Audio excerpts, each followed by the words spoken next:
Yeah, Siri, you were saying something. Yeah. So yeah, I was saying, we have even thought about the worst case scenario. The worst case scenario is when one of us goes away, unfortunately in an accident or something, and then what do we do? Like, are we still in this path? If we lose all our money suddenly, like, we don't have all our money in the house or in the bank. I mean, it's in that market, right? So what if one of these days all of that goes away? Then what do we do?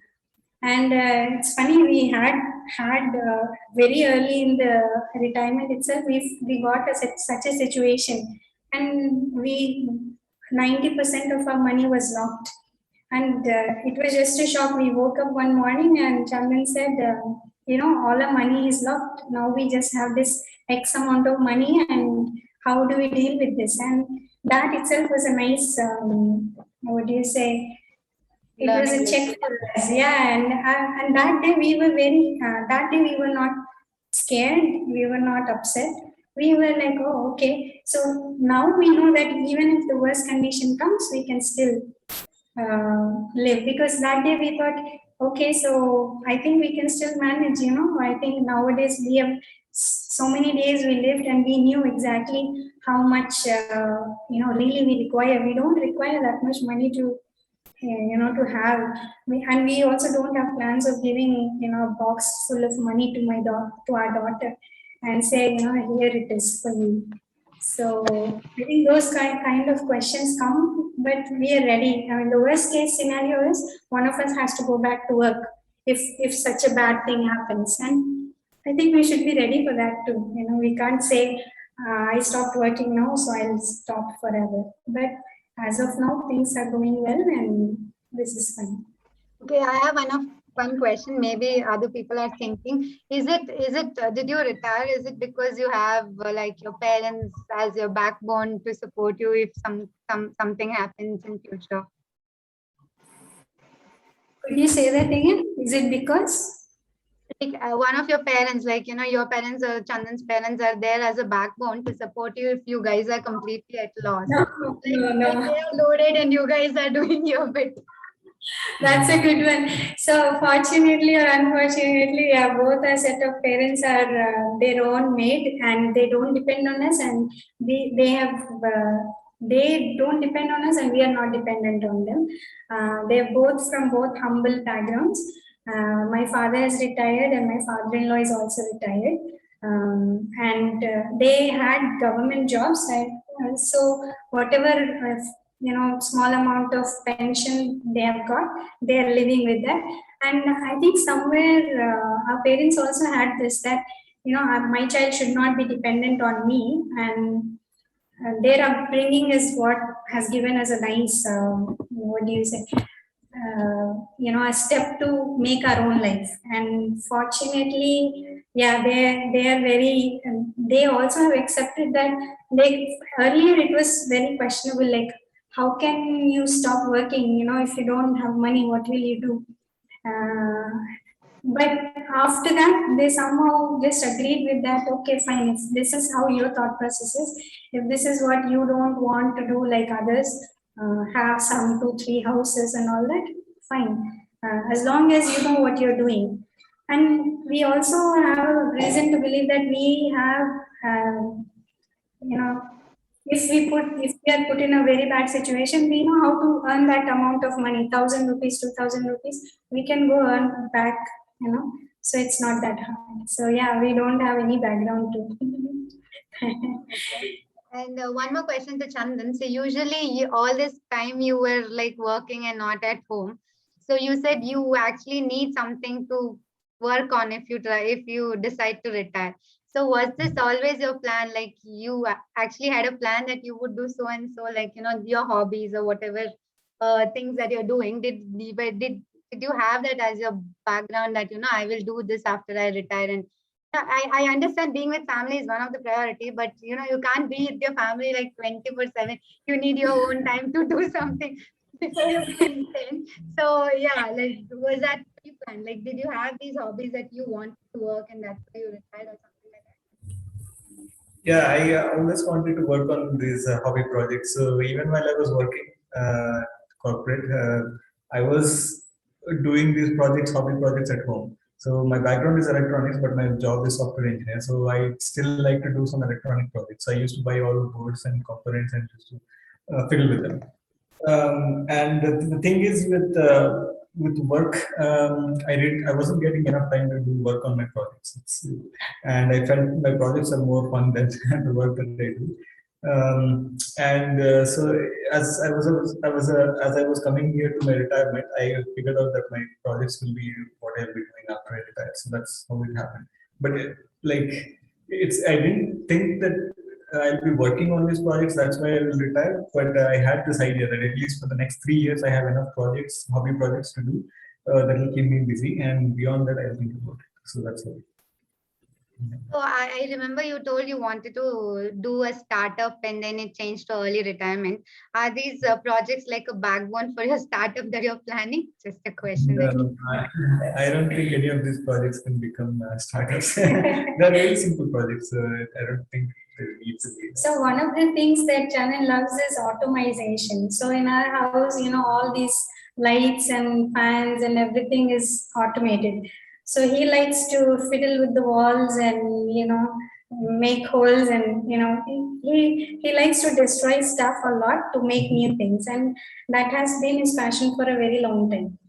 So he was doing all of that, and there are still, like for example, when I was doing my gardening, he said, how long will you go water the pots every day? If you have so much, you're increasing your things. So let me design a drip irrigation system, a timer, and all that. So again, I mean, this did not happen as a plan; it just happened with the flow. So I'm doing something, and he comes along with his, his expertise in it. He helps that. And if he has an idea, and if any help I could do, I would go and help him out. But that's how it is. I actually love the idea that you said earlier that you do each and everything when you do a project, like even from cutting the pipe to everything. I guess that's the basis of learning. Like, no matter how much you hear from other people, no matter how much you work for someone, you still have to experience that each and every small thing. When you experience that, that's when the whole learning happens in a holistic manner, I guess.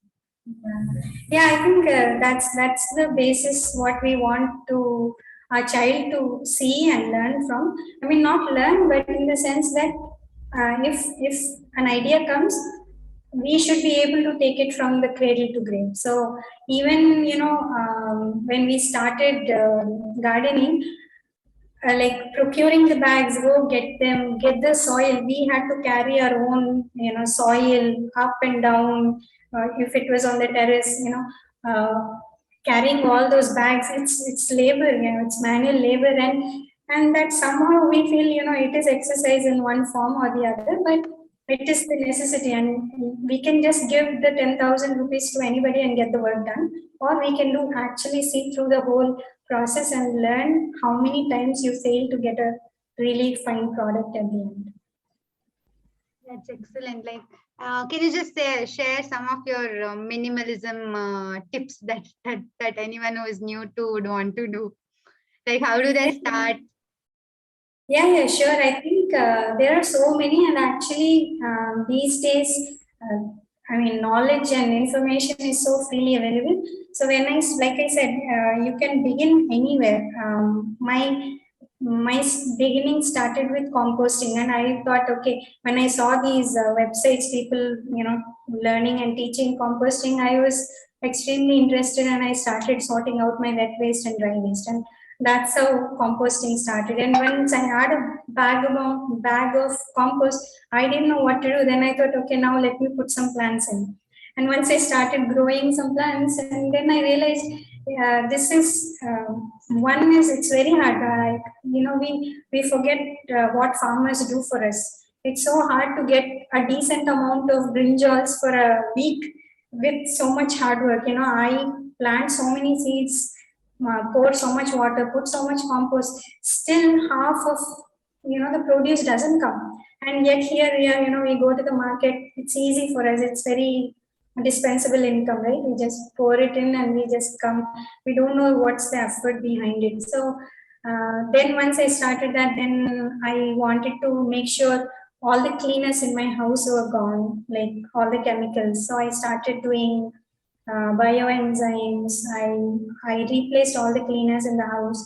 Then I wanted to see what else can I reduce. I started working on removing soaps and shampoos and toothpaste from the house. I mean, and every one of these is for our own. For example, if I am interested in composting, it is my own. Chandan doesn't come in and say, hey, great project, come, I will also do it. If he is interested at some point, he would have had joined. And I was doing this as for my own learning, and he was doing his own projects. And somewhere, some projects required both of us, and this was a common goal, so we work on that. Once I replaced these home and body essentials in the house. Now, I do take sometimes I help some people make these sustainable products at home. And so that's it, replacing. Now I have sorted out my dry waste, but I do want to make sure that it's as minimal as possible. So I try to buy in bulk, everything, make our own bags, like reusable bags with all our old clothes. And you can donate excess, but how do you use the excess? So recently I made a pillow of all our excess clothes. So, you can try many ways how to reduce waste. And the thinking also, I think for your child, you don't have to earn everything. I mean, you should give them a chance to figure out their own life. And there are mistakes. We do a lot of mistakes. I have my own conditioning that, stops in this path, but I'm learning with that. And sometimes Chandan helps me with that, and sometimes I give him, it's okay. The whole thing about screens, I mean, all of this, everything has been a learning, and we have, fortunately, due to this retirement, we have the time to reanalyze ourselves, how we are going, how we are doing. Yeah. Yeah, I love the way you said that, you are learning constantly. I mean, that's the one thing. I mean, if we stop learning, I guess that's the end. Like, you're in the grave, I guess. As you keep learning, you're evolving. Okay, guys. So anyone else have questions in the participants? Can you unmute yourself and ask questions? Chandan and Shri. Anything about unschooling, financial help, minimalism, sustainable living? You guys can unmute yourself and start.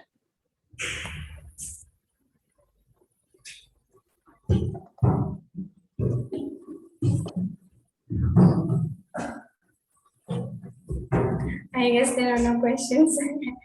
Maybe you made it so clear. Too much. Thank you, Ankita. Appreciate that.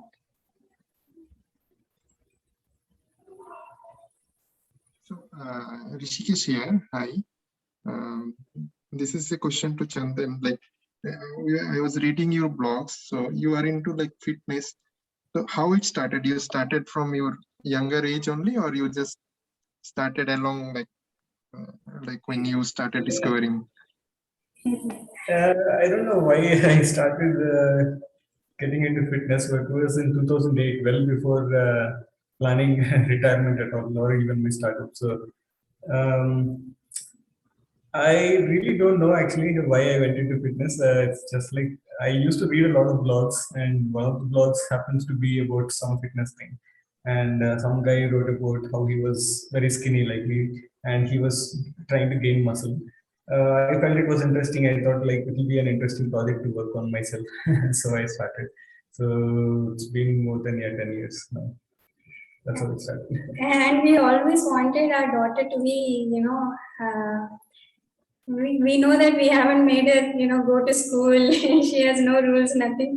But one thing we wanted to ensure was that she would be healthy and she would keep her body fit. So karate is one thing that Chandan always loved. So we had a karate teacher around, and she joined. And when she joined, that's also sort of motivated Chandan again, and he also joined, and so that is the reason. Like now they like to pursue more belts, I guess. So Yeah, but that happened like only in the recent years. recently, Yeah, yeah. But I've been working out since 2008, Yeah. and this martial arts started in 2017. I think health, and I mean these are the pillars, right? So you have to ensure your body is fit, your mind is fit. So we are working on it.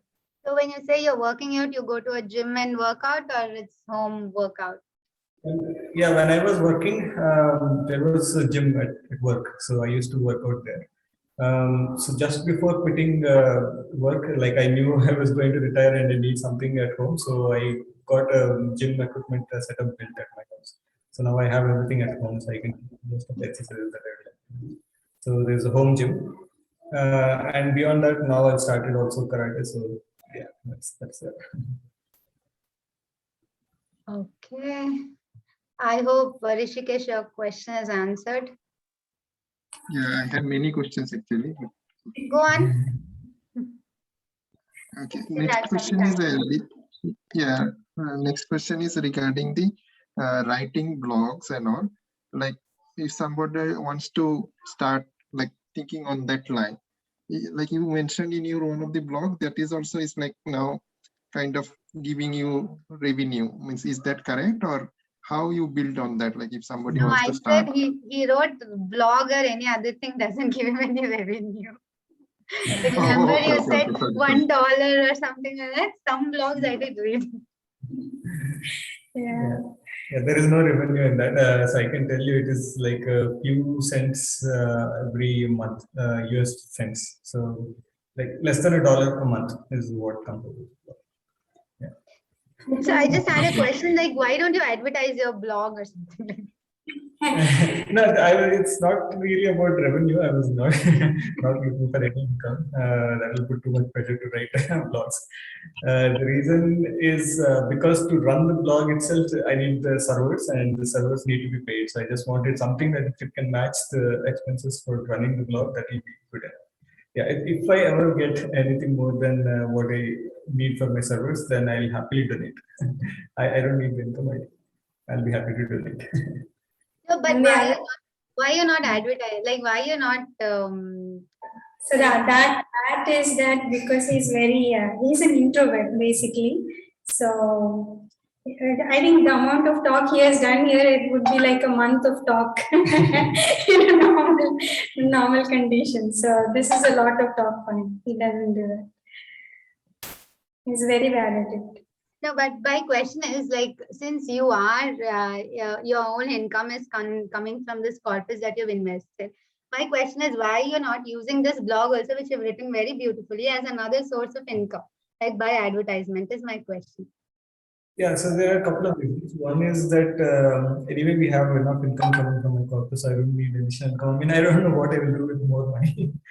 The second reason is if this has to become a source of income, I have to really put my heart into it and then work on it. So right now it's a hobby. Like if I'm interested to write on it, I'll write maybe 2 or 3 times in a week, or maybe 1 time a week. It doesn't matter. But if it's going to be something that other people are looking to consume, then the quality has to be good, and then I have to write frequently, more frequently. And I didn't want it to be like another work. It's just something that I learned, and if anybody else, if it helps anybody else, then I'll be happy. Pretty much it. Yeah, and I don't advertise because I don't have any of the social communications, like no Facebook, no other things, only LinkedIn, and that's pretty much it. That's why maybe people don't know about the blog. Yeah, I mean, you guys are like a cocoon. It's just fortunate. I just met Shri in one of Kabin Park meeting, and she does come to our meetups here online. But yeah, lovely blog. Okay, Rishikesh, what's the next question?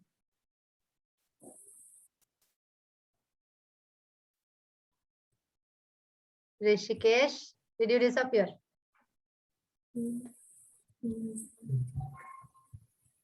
Okay, anyone else Sorry, have? I was speaking in mute. This one, next question is like, if somebody wants to start, like it is not very easy, right? Like for like you stay in Bangalore, or like somebody wants to. So what you recommend for a person to, like, if think of returning early, means I'm already above your age, like, to think of that. But as I was reading through your blog, like, it was like very inspirational to, like, if somebody talk to who has already done it, like, what are the steps you feel like, although you have written in your blog, it is not that one formula works for everybody, but if you want to suggest something, like, Yeah. just to give you background, like, I am also like working in IT, so like, if I think in that way, but how I can go ahead. So the formula is pretty much the same for everyone. It's only the date of your retirement depends on only on two things: your income and your expenses. So that's pretty much it. So if you can save more than 50% of your income, minus all your savings and EMIs and everything put together, then you can aim for an early retirement. If your expenses are more than 50% of your income, then it will be difficult or almost impossible to retire early. So that's pretty much so either your income should be very good or your expenses should be very less or both. In our case, the last one happened. So our income was pretty good and our expenses are also very low. So we were the lucky few to retire early. But I don't think everybody can retire. Even having like a software engineering job, I don't think like everybody is getting paid as highly.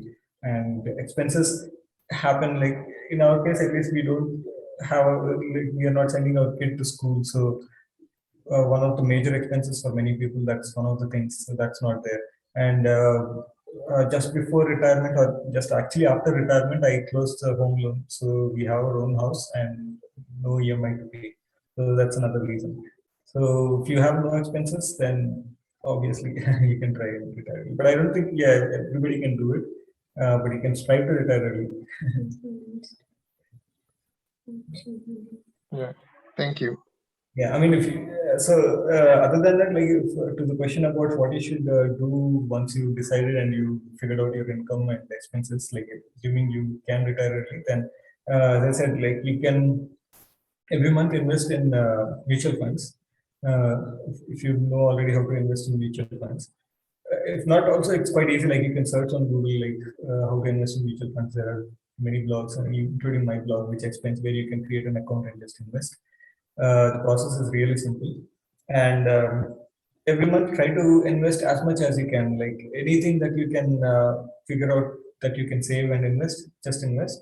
And the best vehicle to invest, like if your retirement is very far away, then just put everything in equities, equity mutual funds. And as you're nearing your retirement, you can reduce the equity component and go more towards debt. And every year, as your salary increases, also increase your investment. So if you get a 10% increment your next year, then also increase your investments by 10% or more if possible. So every year, try to cut down expenses, try to invest more. That's pretty much it.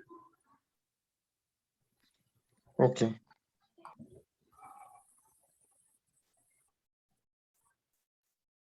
Yes, so anyone else have any other questions?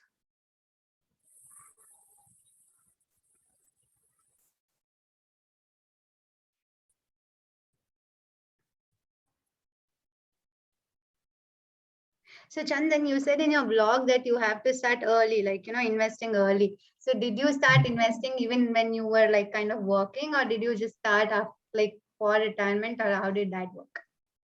So I started investing in 2011 when I first started investing. Before that, it was going everywhere.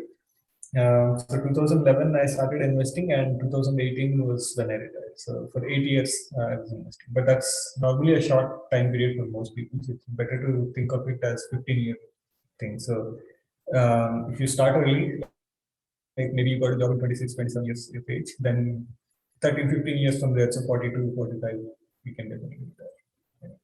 So you said like the minimum amount that you would need is like 1 crore or 1.5 crore to start off with retirement. So you were saying that all this money is what you put it into mutual funds. Is it like all together or in different things?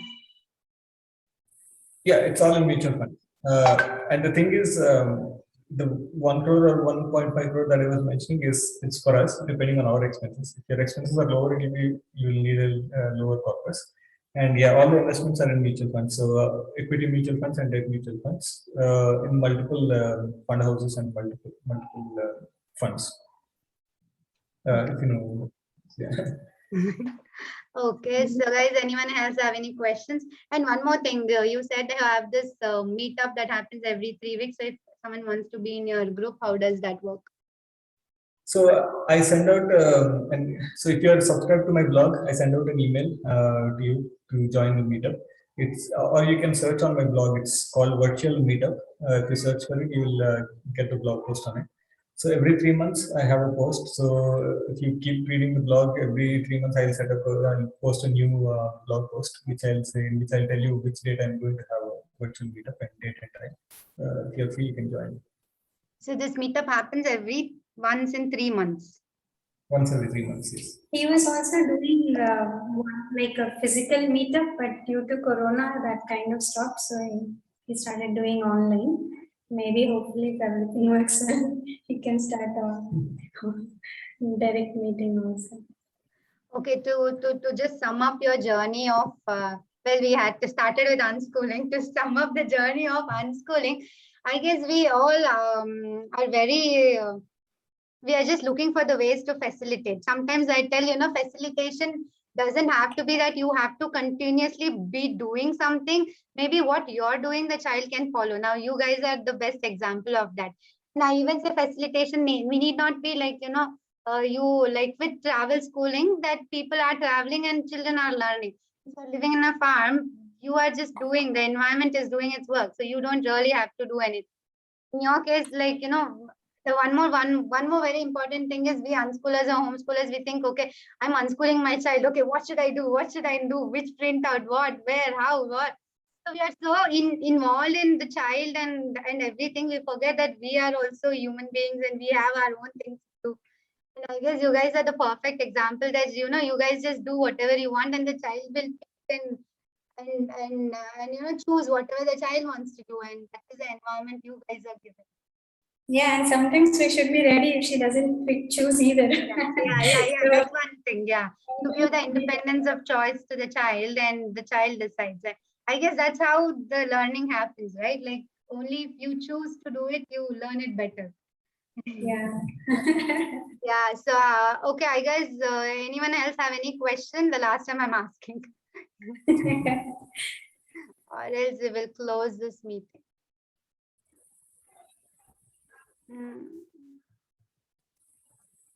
Well, thank you so much. Okay, so it was really wonderful talking to you guys, and yeah, Chandan, I will see you on the third whatever meeting that you have, because I'm really not sure what I'm doing. But yeah, it was lovely talking to you guys, and wonderful. Like, I'm really glad you guys could be here, and thank you for everyone for being here. So yeah, I'll see you next week. Have a great weekend, and yeah, enjoy. Thank you. Yeah, Thank you. bye.